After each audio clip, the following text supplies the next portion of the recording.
Captain Lee Jiho stared at the green numbers on his coffee cup as the ship's computer finished another boring mineral scan. The new Sol had been floating around the Kepler 442 system for 3 weeks now, looking for rocks that might be worth something. So far, they had found lots of rocks that were not worth anything. Jiho took a sip of his coffee and made a face. The ship's coffee maker had been broken for 2 months, and everything tasted like metal and sadness. He was thinking about requesting a transfer to somewhere more interesting when the communication panel started beeping. "Captain," called Lieutenant Park Sora from her station, "we're getting a transmission from, well, this is weird. It says it's from the Galactic Strategic Council." Jiho raised an eyebrow. Humanity had only made contact with alien civilizations 6 months ago. The first meetings had gone well enough, but mostly they just exchanged basic information and promised to talk more later. Nobody had mentioned anything about councils or strategies. "Put it through to my screen," Jiho said. The main display flickered, and suddenly Jiho was looking at something that looked like a walking crystal chandelier. The creature had dozens of sharp, glowing edges and spoke in a voice that sounded like wind chimes in a hurricane. "Greetings, Captain Lee Jiho of the vessel New Sol. I am Ambassador Velnera of the Quillian Collective. I bring an invitation from the Galactic Strategic Council." Jiho blinked. An invitation to what? To participate in the grand tournament of galactic chess, of course. The tournament is held once every 50 galactic cycles, and this cycle's event begins in 12 of your days. Galactic chess? Jiho looked around his bridge. His crew was staring at the screen with the same confused expression he probably had. "I'm sorry, but we've never heard of galactic chess." The crystal being made, a noise that the translator interpreted as surprise. "Never heard of galactic chess? But surely your species has developed strategic thinking. All civilized races play some form of the great game." Lieutenant Park Sora leaned over to whisper to her captain. "Sir, maybe it's like regular chess. You know chess pretty well." Jiho did know chess pretty well. He had been the Go champion of Busan 3 years running before he joined the Colonial Survey. But something about this alien's tone made him think that galactic chess was probably not like regular chess at all. "Could you explain what galactic chess is exactly?" Jiho asked. "It is the ultimate test of strategic thinking across all known civilizations," Velnara replied. "Each species brings their own understanding of warfare, economics, diplomacy, and resource management to create the most complex strategic challenge in the galaxy. The winner gains significant influence in the Galactic Strategic Council and receives resource allocation rights across 3-star sectors." The more the alien talked, the more Jiho realized he was in trouble. This sounded like something that required years of study and preparation. He was just a survey ship captain who liked to play Go in his spare time. "I think there's been some mistake," Jiho said. "I'm not qualified to represent humanity in any kind of strategic tournament. I'm just here looking for minerals. According to our records, you are Captain Lee Jiho, former strategic game champion of the Earth city called Busan. Our intelligence indicates you are one of your species' most capable strategic thinkers." Jiho felt his coffee getting cold in his hands. That was Go, not chess, and that was just a local tournament. "I think you need to contact Earth's government, or maybe our diplomatic corps. The invitation has already been sent through proper channels," Velnara said. "Your Earth diplomatic corps has confirmed your participation. The tournament station coordinates have been transmitted to your navigation system." Jiho's personal communicator buzzed. He looked down to see a message from Admiral Chen back on Earth. The message was short and not very helpful. "Congratulations on your selection for the Galactic Chess Tournament. This is a huge opportunity for humanity. Don't embarrass us." "There's been some kind of misunderstanding," Jiho said to the crystal alien. "I don't know how to play galactic chess. I've never even seen it played." "Fascinating," Velnara replied. "Most species spend decades preparing their champions." Your approach of sending someone with no knowledge of the game is either brilliant or completely insane. We shall see which. The transmission ended, leaving Jiho staring at a blank screen. He looked around his bridge again. His crew was looking at him like he had just been asked to fight a dragon with a butter knife. "Lieutenant Park," he said slowly, "please contact Earth Command and explain that there's been a terrible mistake." 20 minutes later, Park looked up from her communication station with bad news written all over her face. "Sir, I've spoken with Admiral Chen, Minister Kim from the Diplomatic Corps, and Dr. Kim Dae-ho from the Xeno-Social Institute. They all say the same thing. Which is? They say this is humanity's first chance to be taken seriously by the galactic community. They think your Go background makes you our best option for understanding alien strategic thinking. Dr. Kim says that even if you lose badly, just participating will show other species that humanity is willing to engage with galactic civilization." Jiho set down his coffee cup and rubbed his temples. "So I'm supposed to go to some alien space station and play a game I've never heard of against beings who have been preparing for this their entire lives?" "That appears to be the situation, sir." Jiho had joined the Colonial Survey to see new worlds and have quiet adventures. Finding interesting rocks on distant planets had seemed like a nice, peaceful way to contribute to humanity's expansion into space. Now he was apparently humanity's representative in some kind of galactic strategic competition. He thought about the Go games he played on his personal tablet every evening.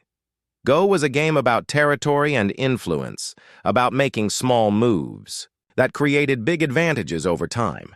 It was about reading your opponent's intentions and responding with moves that looked simple but were actually quite deep. Maybe that experience would help. Probably not. But maybe.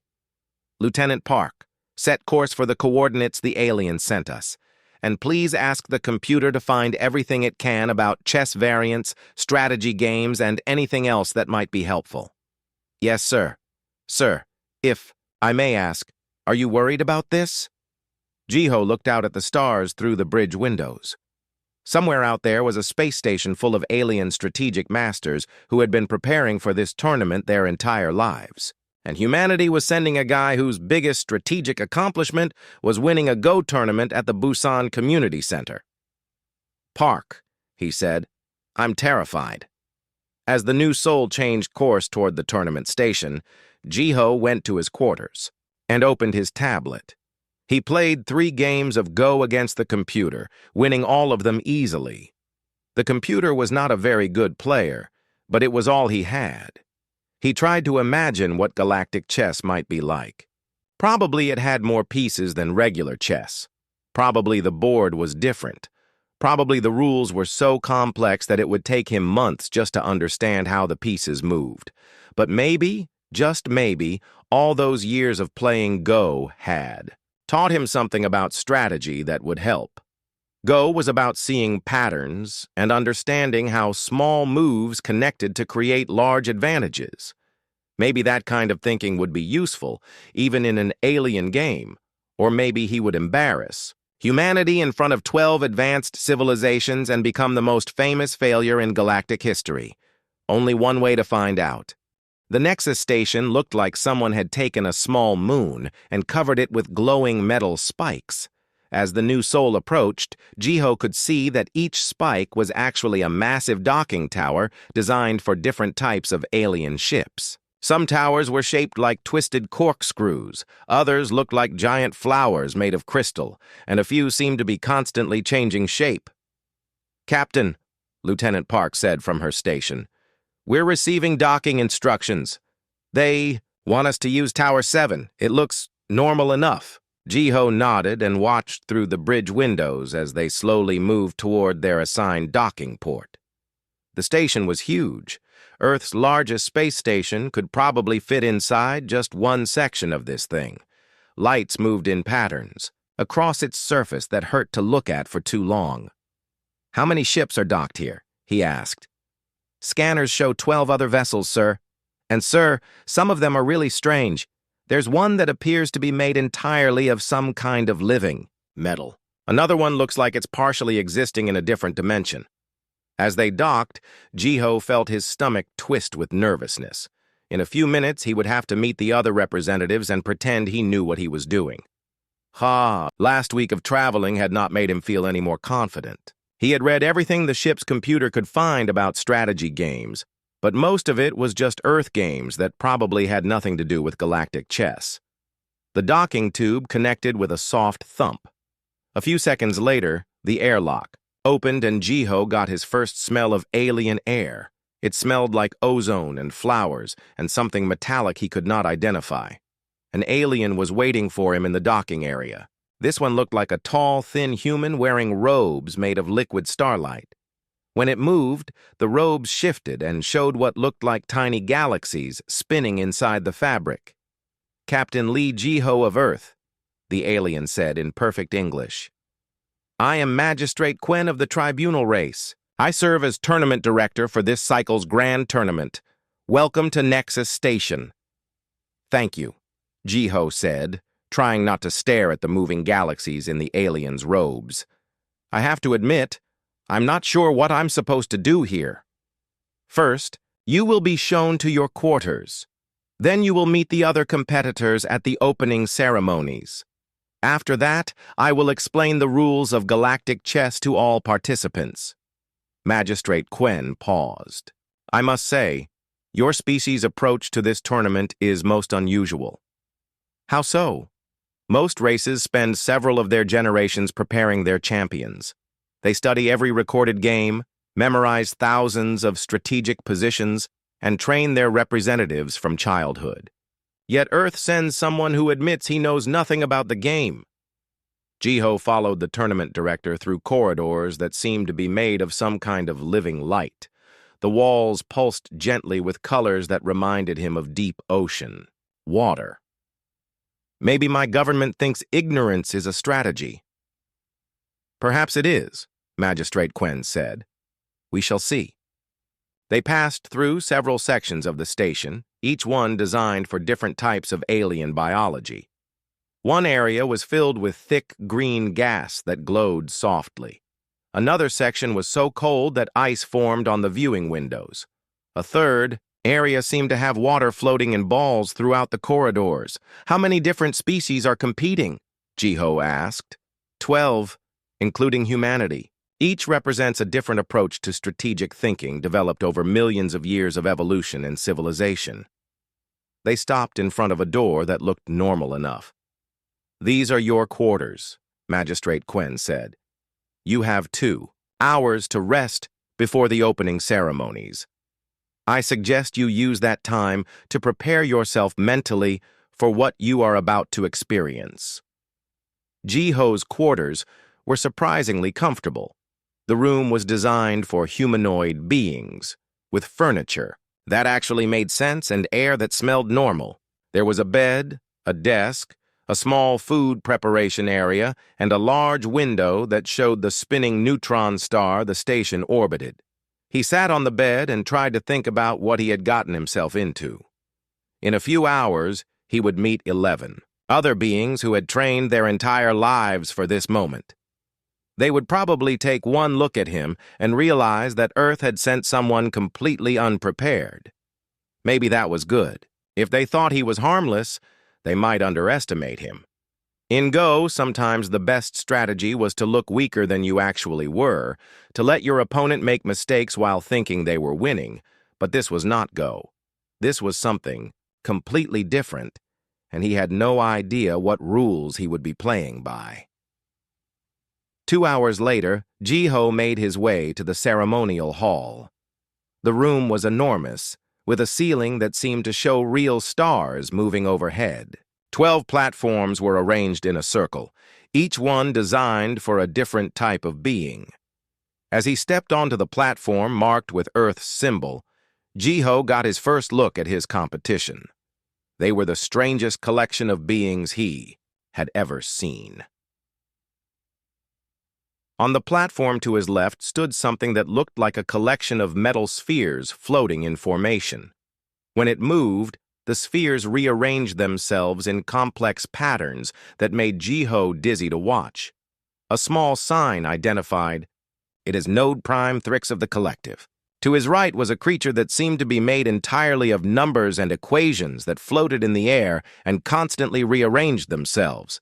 The sign read, "Calculator Zen of the Mathematical Hegemony." Across from him stood what was obviously a warrior. It had 4 arms, thick armor plating, and eyes that glowed red in the ceremonial lighting. This was Warlord Krex of the Dominion. The other competitors were equally impressive and alien. One looked like a living tree made of crystal. Another appeared to be a cloud of glowing gas that had somehow learned to think. A third seemed to shift between different forms every few seconds, never quite settling on any single shape. Magistrate Quen appeared in the center of the circle. "Competitors, welcome to the Grand Tournament of Galactic Chess. Before we begin the competition, each representative will demonstrate their species' approach to strategic thinking." Node Prime Thrix went first. The floating metal spheres suddenly expanded into a complex 3-dimensional formation that moved like a dance. Thousands of lights appeared in the air around them, showing what Jiho guessed were battle formations or mathematical proofs. The display was beautiful and completely incomprehensible. Calculator Zen's demonstration involved numbers and equations filling the air above the ceremonial hall. The equations solved themselves in cascading waterfalls of mathematics that made Jiho's head hurt just looking at them. Warlord Krex simply roared and projected holographic images of massive space battles. Fleets of warships moved in perfect formation, destroying enemies with devastating efficiency. Each demonstration was more impressive than the last. The tree beings showed forests growing and evolving over thousands of years. The gas cloud created storms that somehow represented economic systems. The shapeshifter became a dozen different things at once, each form representing a different strategy. Finally, it was Jiho's turn. He stood up and looked around the hall at all the alien competitors. They were waiting to see what amazing strategic display humanity would present. Jiho reached into his pocket and pulled out his personal tablet. He opened his Go app and played a single game against the computer, making moves quickly and confidently. The simple black and white stones appeared on the holographic displays around the hall.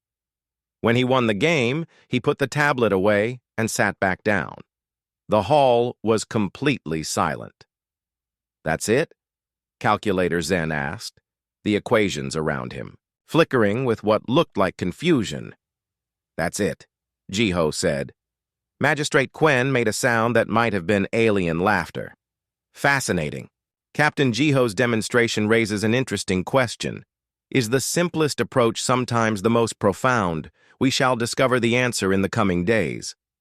As the ceremony ended and the competitors began to leave, Jiho noticed that several of them kept looking at him with expressions he could not read. He hoped they were underestimating him, but he suspected they might just be wondering how someone so unprepared had been allowed into the tournament at all.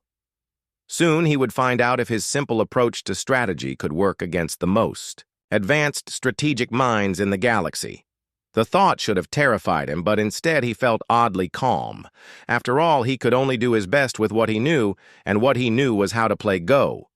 The next morning, Jiho woke up to find a message waiting for him. The tournament would begin in 2 hours, and his first opponent would be Calculator Zen of the Mathematical Hegemony. Jiho had watched Zen's demonstration the night before and still felt dizzy thinking about all those floating equations. He ate a simple breakfast and tried not to think too much about what was coming. In Go, overthinking was often worse than not thinking at all. Sometimes the best move was the one that felt right, even if you could not explain why. The tournament hall was different from the ceremonial room. This one had a single large platform in the center with 12 smaller viewing areas arranged around it. The platform held something that made Jiho's eyes water just looking at it. The galactic chessboard was not really a board at all. It was a cube made of light that floated in the air about 3 feet above the platform. The cube was divided into smaller cubes, creating what looked like a 3-dimensional grid. Jiho counted 6 squares on each edge, making 216 total spaces for pieces to occupy. Around the light cube were control panels covered with buttons, switches, and displays that showed numbers in several different alien languages.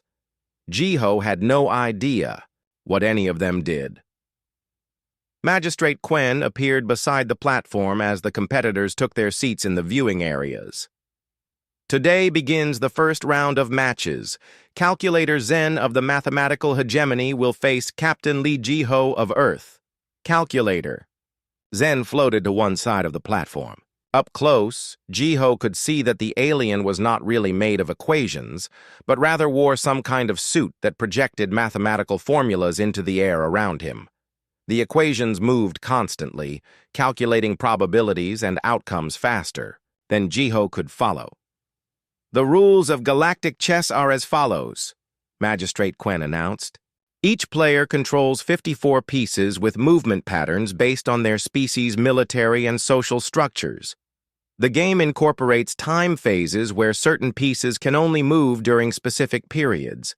Players must also manage energy, resources to power their pieces' special abilities. The objective is to achieve strategic dominance through any combination of territorial control, resource accumulation, or opponent piece elimination. Jiho stared at the floating cube. He could see pieces appearing inside it now, small shapes that glowed different colors. Some looked like tiny ships, others like geometric patterns he did not recognize. His pieces appeared to be simple human-shaped figures, which seemed almost embarrassing compared to the complex designs of his opponent's pieces. Calculator Zen, you may begin, Magistrate Quen said. The alien stood perfectly still for 47 minutes. The equations around him spun faster and faster, creating cascading waterfalls of mathematics. Occasionally, numbers would flash red or blue, apparently indicating different strategic options being considered. The other competitors watched in respectful silence. This was clearly normal behavior for high-level galactic chess. Jiho used the time to study the board and try to understand what he was looking at. The cube was divided into 6 layers. Each layer was divided into 6 rows, and each row had 6 spaces. His pieces were scattered throughout the cube in what he hoped was some kind of logical starting formation. Some pieces were clustered together, others stood alone in distant corners of the cube. Finally, Calculator Zen made his move. One of his pieces, a complex geometric shape covered in spinning rings, moved from one corner of the cube to a position near the center. Numbers appeared around the cube showing energy costs, probability calculations, and other data that meant nothing to Jiho. Captain Jiho, Magistrate Quen said. Your turn. Jiho looked at the cube for about 12 seconds, then reached out and touched one of his control panel buttons. One of his pieces, a simple human-shaped figure, moved to a space that felt right to him. It was not near the center like his opponent's piece, but rather off to one side where it seemed to have room to grow. The audience made sounds that the translator interpreted as confusion or surprise. Calculator Zen's equations flickered in what might have been alien laughter. Interesting, the mathematical being said. You move without calculation. Do you have some hidden computational system? No, Jiho said. I just moved where it looked good. The game continued. Calculator Zen spent enormous amounts of time on each move, computing thousands of possible future positions. His pieces moved in precise formations that created complex mathematical relationships across the board. Jiho played much faster. He looked at the board, found pieces that seemed lonely or out of place, and moved them to positions where they could work together. He did not understand the energy system or the time phases, but he noticed that some of his moves seemed to create patterns that felt familiar from Go.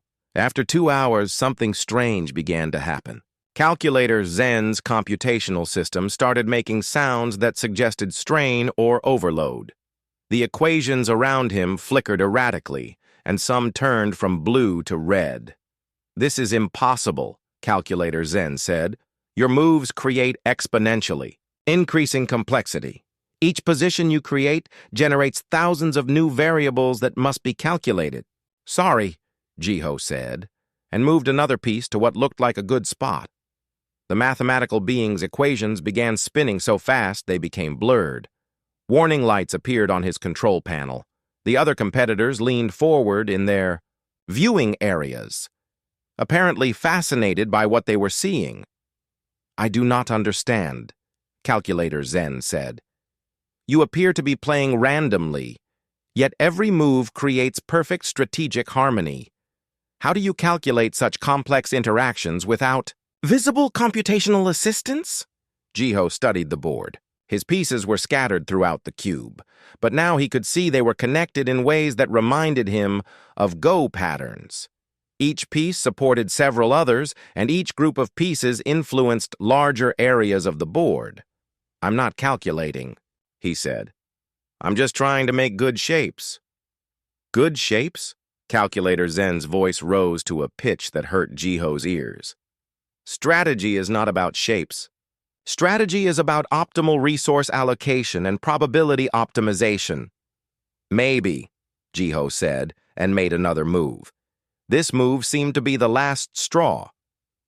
Calculator Zen's computational system made a sound like breaking glass, and all the equations around him turned red and began flashing error messages. System overload, the alien announced. Cannot process infinite recursive complexity loops. This human strategy generates mathematical impossibilities.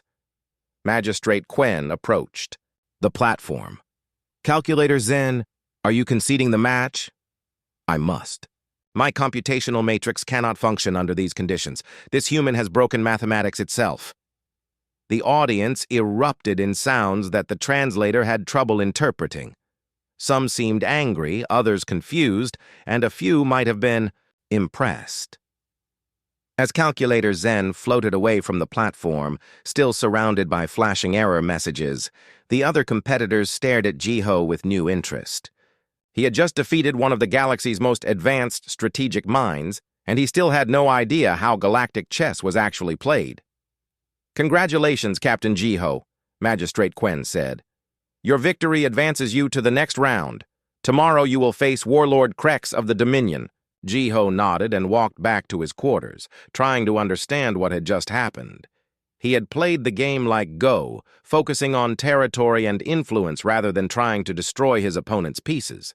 Somehow, this approach had created positions that were too complex for Calculator Zen's mathematical mind to process.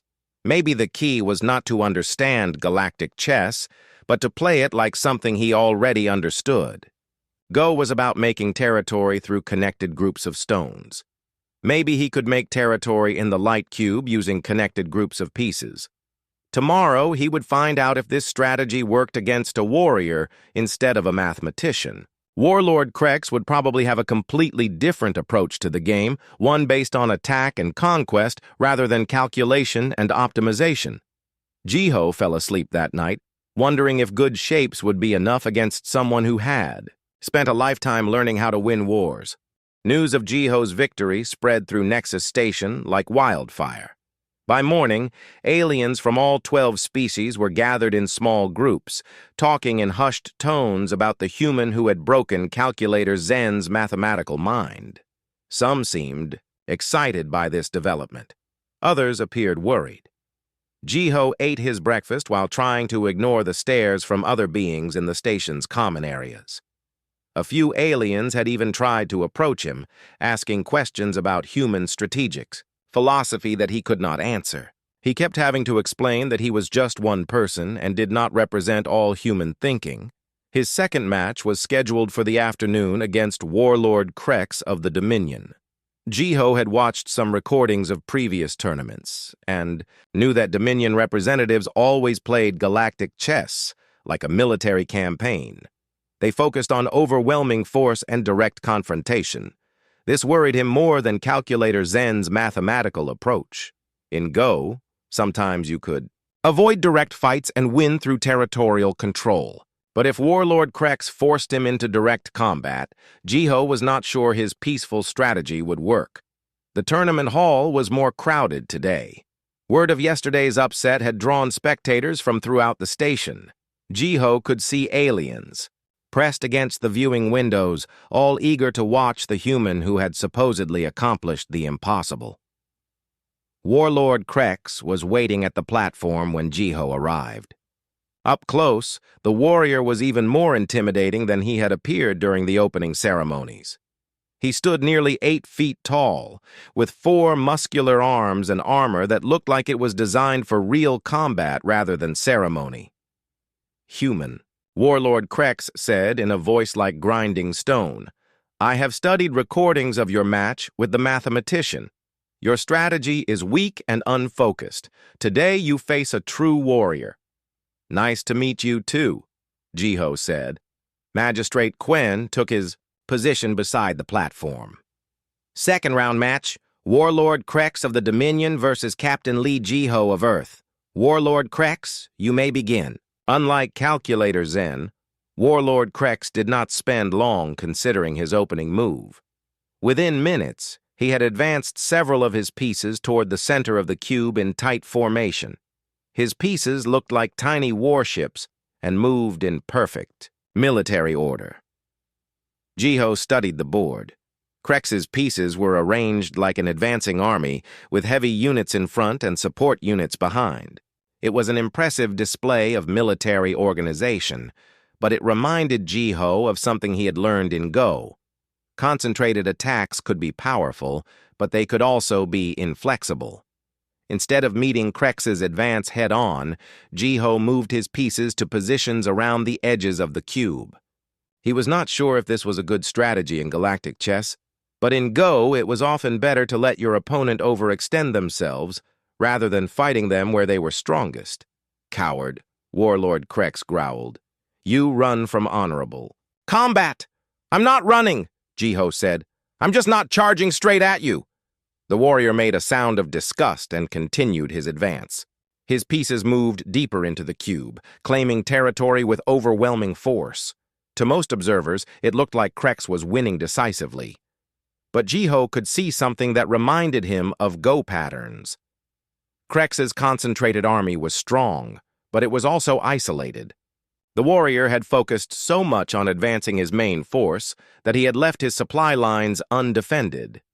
Jiho began moving his pieces behind Krex's advance, not attacking the warrior's main army, but instead surrounding the spaces that army would need to retreat to. In Go, this was called building thickness, creating strong positions that would be useful later in the game. "What are you doing, human?" Krex demanded. "Your pieces accomplish nothing. They do not attack. They do not defend. Territory, they simply exist." "They're getting ready," Jiho said. "Ready for what?" "I'm not sure yet." The audience was clearly puzzled by the human's strategy. His pieces were spread throughout the cube, but did not seem to be doing anything important. Meanwhile, Krex's army controlled the center of the board and looked unstoppable. But as the game continued, something began to change. Krex's pieces needed energy to maintain their advanced positions, and that energy had to come from his home base. Jiho's scattered pieces were not blocking those supply lines directly, but they were influencing the spaces around them in ways that made energy transfer more expensive. "This is impossible," Krex said, staring at his energy displays. "My supply efficiency is decreasing, but you are not attacking my supply lines." "I'm not attacking anything," Jiho agreed, "but your pieces are getting tired." In Go, Jiho had learned that you did not always need to capture your opponent's stones directly. Sometimes you could make their positions so inefficient that they had to abandon them voluntarily. The same principle seemed to apply here. Krex tried to reinforce his supply lines, but every piece he moved to protect his logistics had to come from somewhere else. His once perfect military formation began to develop gaps and weaknesses. Jiho waited patiently, occasionally moving a piece to a position that seemed to support his overall pattern.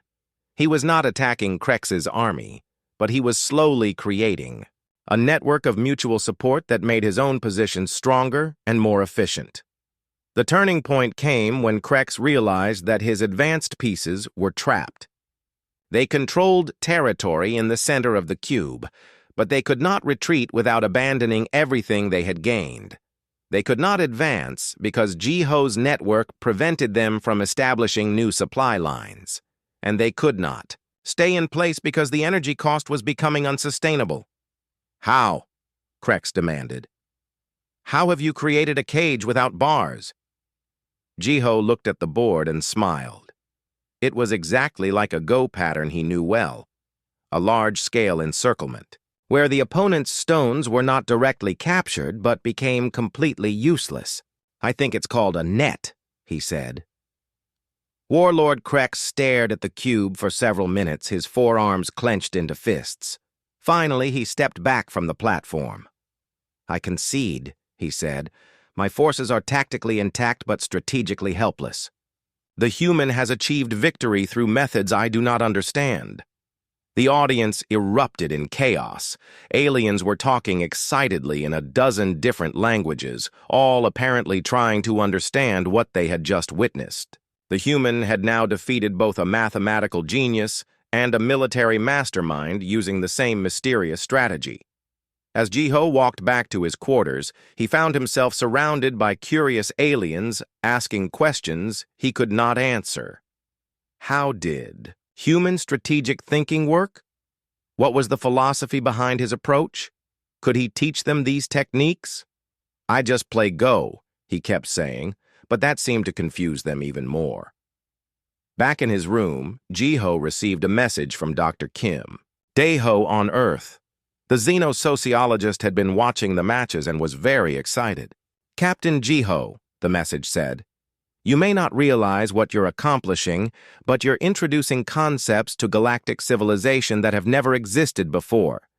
Your approach to strategy is causing other species to question their fundamental assumptions about competition and conflict. Win or lose, you're already changing how the galaxy thinks about strategic thinking itself. Jiho was not sure he wanted that kind of responsibility. He was just trying to win games using the only strategic knowledge he possessed. But apparently, that knowledge was more valuable than anyone had expected.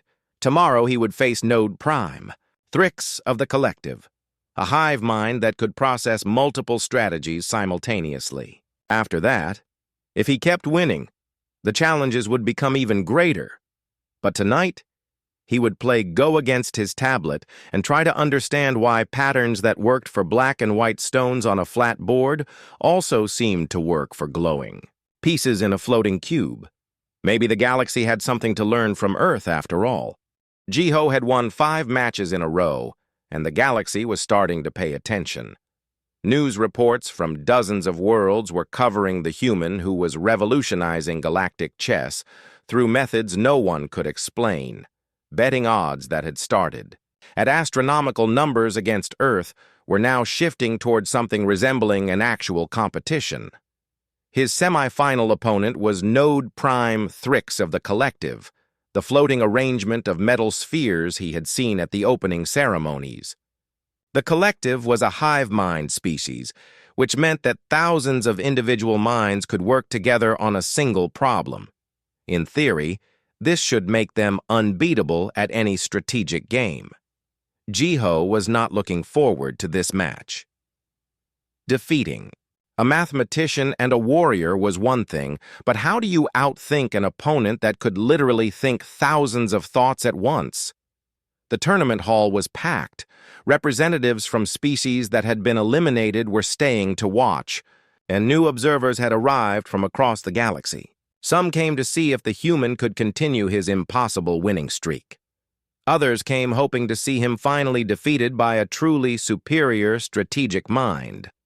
Node Prime Thrix floated to their position at the platform, the metal spheres that composed, their body rearranging themselves in complex patterns.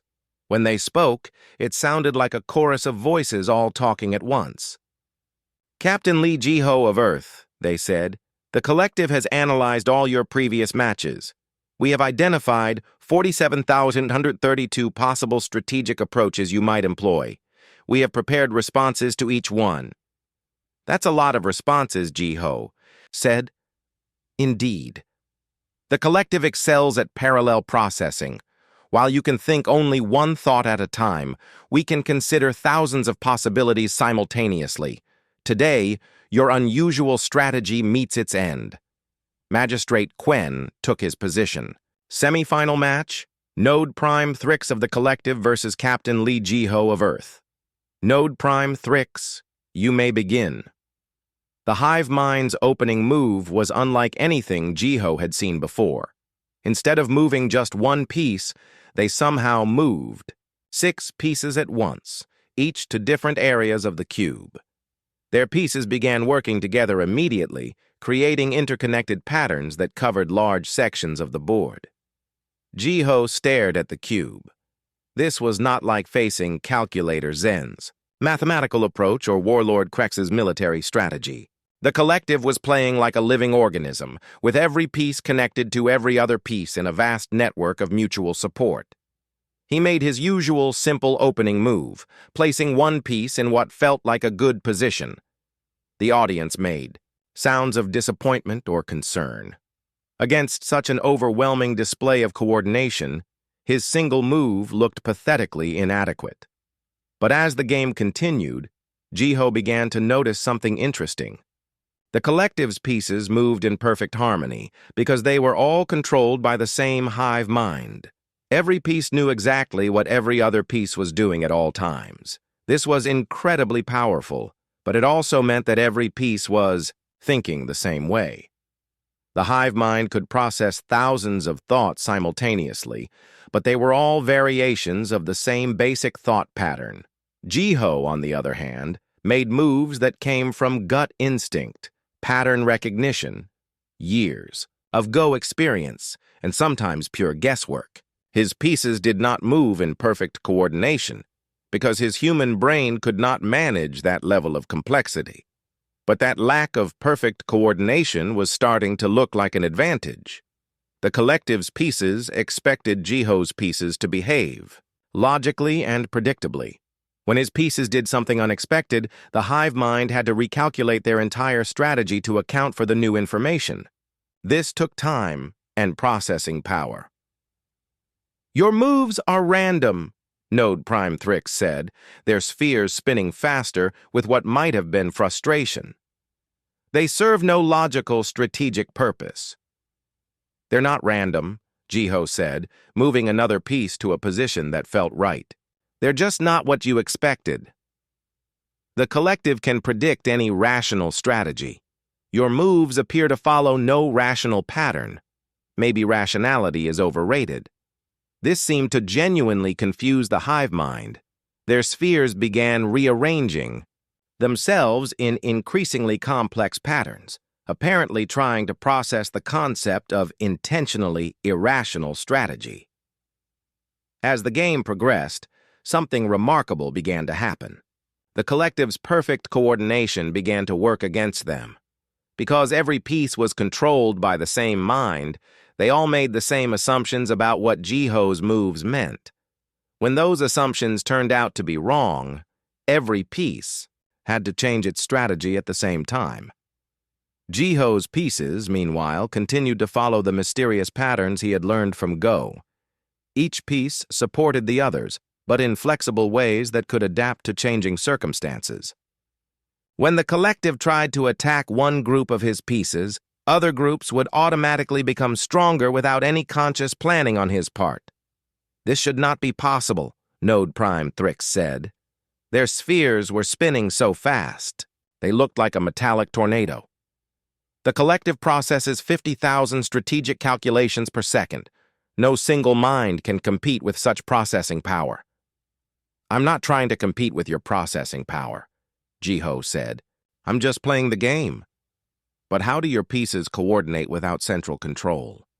How do they support each other without communication? Ji-ho looked at the board and tried to think of how to explain it. In Go, we have something called Aji. It means potential that exists in a position, even if you can't see it yet. My pieces aren't coordinating consciously. They're just placed in positions where good things can happen naturally. Natural strategic emergence without conscious control, the collective repeated. Impossible. Strategy requires planning. Planning requires thought. Thought requires a thinking mind? Maybe, Jiho said, making another move. But sometimes the best moves come from not thinking too hard. This comment seemed to break something in the hive mind's processing. The metal spheres began moving in chaotic patterns, spinning and reorganizing faster and faster. Warning lights appeared on their control panel. Error, Node Prime Thrix announced. Collective consensus breakdown. Individual nodes developing conflicting strategic preferences. Hive mind integrity compromised. The audience watched in fascination as the collective's perfect coordination dissolved into chaos. Some of their spheres wanted to attack Jiho's positions. Directly, others wanted to defend their own territory, and still others were trying to analyze patterns that made no logical sense. I concede, Node Prime Thrix finally said, their spheres settling into a loose, disorganized cluster. The human has taught the collective something we did not know was possible. Strategy can emerge from disorder. Unity is not always strength. As the hive mind floated away from the platform, still struggling to reorganize their spheres into proper formation, the audience erupted in sounds of amazement. The human had now defeated 3 completely different approaches to strategic thinking, each one considered unbeatable by conventional standards. Jiho looked around at all the excited aliens and felt a moment of panic. He was now in the finals of the most important strategic competition in the galaxy, and he still had no real idea what he was doing. His final opponent would be Archmaster Corinth of the Ethereal Conclave, the defending champion who had won the tournament for the past 3 cycles. Unlike his previous opponents, Corinth could perceive multiple probability timelines simultaneously, essentially seeing the future of the game before it happened. How do you defeat someone who can see every move you might make before you make it? Jiho had no idea, but he suspected that the answer might involve not knowing what move you were going to make until you made it. The finals would begin tomorrow, and the entire galaxy would be watching to see if a human playing a game he did not understand could defeat an opponent who could literally see the future. It was going to be interesting. The championship match was broadcast live across the galaxy. Viewing stations on hundreds of worlds showed crowds of aliens gathered to watch a human who had somehow reached the finals of Galactic chess, despite knowing almost nothing about the game. Jiho tried to eat breakfast, but his stomach was too nervous to accept food. In a few hours, he would face Archmaster Corinth, a being who could perceive multiple timeline branches simultaneously. According to the tournament records, Corinth had never lost a match because they could see every possible move their opponents might make. The championship hall was different from the previous tournament rooms. This one was enormous, with viewing areas for thousands of spectators. Representatives from all 12 galactic civilizations were present, along with media crews, government officials, and strategic analysts who had traveled from across the galaxy to witness this historic match. Jiho walked onto the platform feeling very small and very human. Across from him, Archmaster Corinth materialized out of what looked like shifting aurora light. The Ethereal Conclave member existed partially outside normal space-time, which gave them their ability to perceive probability branches that had not yet collapsed into actual reality. Captain Lee Jiho of Earth, Corinth said in a voice that seemed to come from several different directions at once. I have observed your previous matches with great interest. Your strategic approach is unprecedented in galactic history. Thank you, I think, Jiho said. It was not entirely a compliment. Your methods should not work, yet they have succeeded against opponents who should have defeated you easily. This presents a fascinating paradox. Magistrate Quen took his position at the platform. The entire hall fell silent as he prepared to begin the championship match. Finals of the Grand Tournament of Galactic Chess, he announced. Archmaster Corinth of the Ethereal Conclave, defending champion versus Captain Lee Jiho of Earth, challenger. Archmaster Corinth, you may begin. Corinth did not move for several minutes. Instead, they seemed to become more transparent, their aurora-like form shifting through different probability states. Jiho realized that the ethereal was examining all possible future timelines to determine the optimal opening move. When Corinth finally made their move, it was clearly perfect. Their piece moved to a position that controlled key areas of the cube while simultaneously preparing for dozens of different strategic developments. It was like watching someone who had already played the entire game and knew exactly how it would. And Jiho looked at the board for a few seconds, then made his usual type of opening move, placing a piece where it felt like it belonged. The audience made sounds of concern. Against an opponent who could see the future, surely the human would need to plan more carefully than that. But as the game progressed, something strange began to happen. Corinth's perfect moves were based on predicting what Jiho would do in response. The problem was that Jiho himself did not know what he would do until the moment he did it. "Curious," Corinth said after the 10th move. "I perceive multiple probability branches for your next move, but none of them match what you actually did." "Sorry," Jiho said. "I didn't know I was going to do that either until I did it." This seemed to disturb the ethereal master. They became more transparent, shifting through probability states faster than before. "You must have some decision-making process. All conscious beings follow predictable patterns of thought." "Maybe I'm not thinking consciously," Jiho suggested.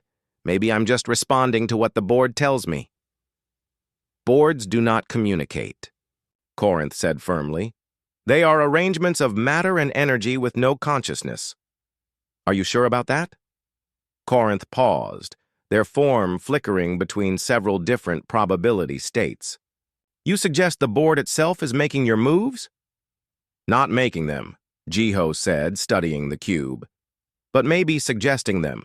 In Go, we say that the stones have their own will. Sometimes the best strategy is to listen to what the game wants, rather than imposing your own ideas on it." This concept seemed to break something in Corinth's perception system. The ethereal began cycling through probability states more and more rapidly, apparently trying to process the idea that the game itself might be a participant rather than just a tool. As the match continued, Corinth's ability to predict the future became less and less useful. Every timeline they examined showed Jiho making different moves, because Jiho's moves were not based on predetermined strategy, but on moment-by-moment response to the evolving pattern of the game. "This should not be possible," Corinth said, their form becoming increasingly unstable.